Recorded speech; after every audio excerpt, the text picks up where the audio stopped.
Hello friends, இன்றைக்கி Sunday ஸ்பெஷலாக cauliflower fried rice எப்படி செய்கிறதுன்னு பார்க்கலாம். பாஸ்மதி அரிசி இல்லாமல் சாப்பாட்டு அரிசியில் எப்படி செய்கிறதுன்னு பார்க்கலாம். வாங்க வீடியோக்குள்ளே போகலாம்.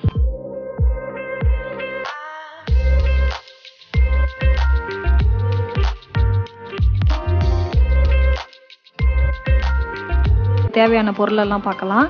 2 கேரட், 2 குடமிளகா, ஒரு 15 பீன்ஸு, 1/4 கிலோ கோஸு, ஒரு வெங்காயத்தாள் எல்லாத்தையும் கட் பண்ணி வச்சுக்கிறலாம். அதோட 2 வெங்காயம், அந்த வெங்காயத்தாளில் உள்ள வெங்காயத்தையும் கட் பண்ணி வச்சிடலாம். இப்போ காலிஃப்ளவர் சின்ன பூவை ஒன்று எடுத்து பொடி பொடியாக கட் பண்ணி அதை கழுவி வச்சுருக்கேன். அதோட இப்போ வறுக்கிறதுக்கு தேவையான பொருளெல்லாம் போட்டுடலாம்.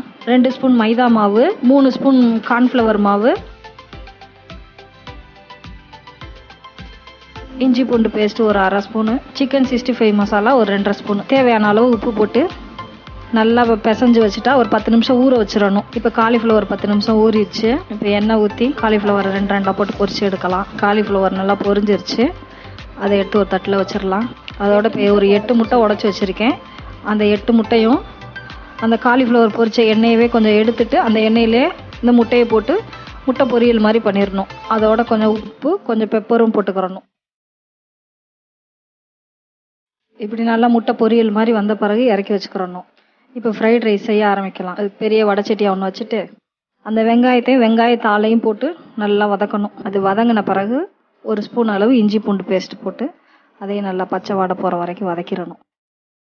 இப்போ நம்ம கட் பண்ணி வச்சுருக்கிற காய்கறி எல்லாத்தையும் ஒன்றா போட்டுடலாம். போட்டு நல்லா ஒரு அரை வேக்காடு காய்கள்லாம் வேகிற அளவுக்கு நம்ம கிண்டிக்கலாம். உப்பு போடக்கூடாது. இப்போ கொஞ்சம் அரை வேக்காடு வெந்த பிறகு தான் உப்பு போடணும். இப்போ வெந்துச்சு, உப்பு போடுறேன். காய்க்கு மட்டும் தேவையான அளவு உப்பு போட்டால் போதும். மற்ற எல்லாத்துலேயும் உப்பு போட்டிருக்கோம். நம்ம காலிஃப்ளவரில், முட்டையில் எல்லாம் உப்பு போட்டிருக்கோம். இப்போ சோயா சாஸ் 1 ஸ்பூன் ஊற்றலாம். சோயா சாஸ் ஊற்றி நல்லா கிண்டிட்டு கொஞ்சமாக சில்லி சாஸ் ஊற்றிக்கலாம். நல்லாயிருக்கும், டேஸ்ட்டாக இருக்கும். 1/2 ஸ்பூன் கரம் மசாலா தூள், 1 ஸ்பூன் சிக்கன் 65 மசாலா போடலாம்.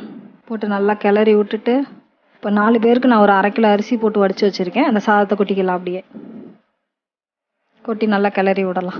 ஃப்ரைட் ரைஸ் மசாலா ஒரு பாக்கெட் போட்டிருக்கேன். 10 ரூபா பாக்கெட் தான் ஒன்று போட்டிருக்கேன் நான். அதுவே போதும், 4 பேருக்கு ஒன்று போதும். அது போட்டு 2 கிளறிட்டு நம்ம முட்டை பொரிச்சு வச்ச முட்டையை போடலாம். முட்டையை போட்டு லைட்டாக கிளறிட்டு இப்போ காலிஃப்ளவரையும் போட்டுடலாம். ஒரு 5 நிமிஷம் சிம்முலேயே வச்சு கிளறினா போதும். காலிஃப்ளவர் ஃப்ரைட் ரைஸ் ரெடி ஆயிரும். இப்போ ஃப்ரைட் ரைஸ் ரெடி ஆயிடுச்சு. தட்டில் எடுத்து வைக்கலாம்.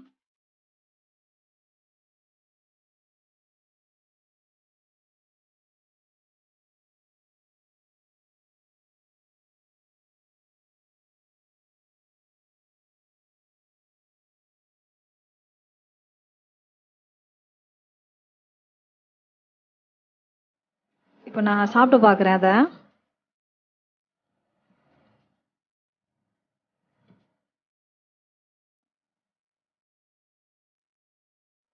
சாப்பாடு சூப்பராக வந்திருக்கு. இதே போல் நீங்களும் உங்கள் வீட்டில் செஞ்சு பாருங்கள். லைக் பண்ணுங்கள், ஷேர் பண்ணுங்கள், சப்ஸ்கிரைப் பண்ணுங்கள்.